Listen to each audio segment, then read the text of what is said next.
Pour ces chasseurs de monnaie férus d'histoire, il n'y a pas d'âge pour être numismate.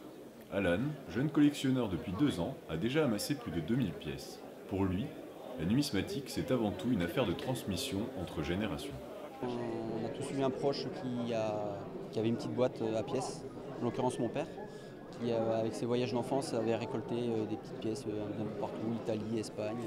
Donc j'ai commencé par là, je suis tombé dessus et ça m'a donné envie de m'y mettre à mon tour.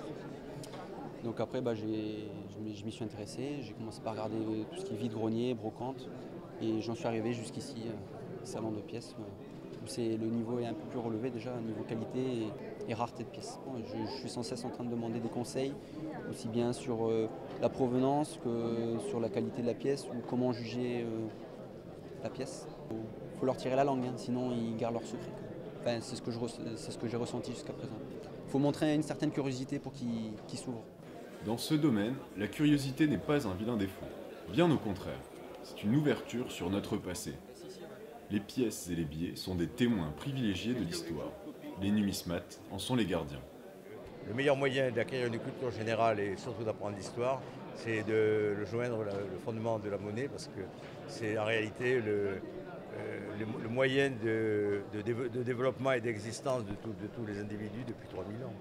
Les jeunes qui ont la chance d'avoir des clubs qui vont dans les écoles, leur présenter des monnaies, leur apprendre les rudiments de départ de la numismatique, apprécient. Les numismates de tous âges apprécient la beauté d'un billet et d'une pièce, son vécu et l'histoire qu'elle dégage. Pour eux, peu importe la valeur pécuniaire, ce qui compte, c'est le coup de cœur. C'est ouvert à tout le monde, c'est pour ça qu'on essaye d'ouvrir à tout le monde et de montrer aux enfants aussi, aux jeunes de 10-12 ans qui étaient là aujourd'hui, qu'on peut collectionner des monnaies à partir de 10 centimes et de 50 centimes. Des pièces royales, des pièces gauloises, des pièces grecques et des pièces modernes, plus de 2500 ans d'histoire réunis dans un même espace. Une manifestation réussie selon Gérard André, maire de Convoi.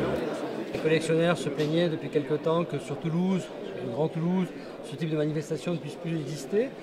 Je crois qu'aujourd'hui, M. Gentilini, avec toute son équipe, a fait en sorte de redonner naissance un petit peu à ce type de bourse. En plus, avec une gage de qualité avec des personnes reconnues en tant que numismates de la profession. Si demain, c'est-à-dire l'année prochaine, cette manifestation peut se perpétuer, au contraire, on sera très heureux d'accueillir ici.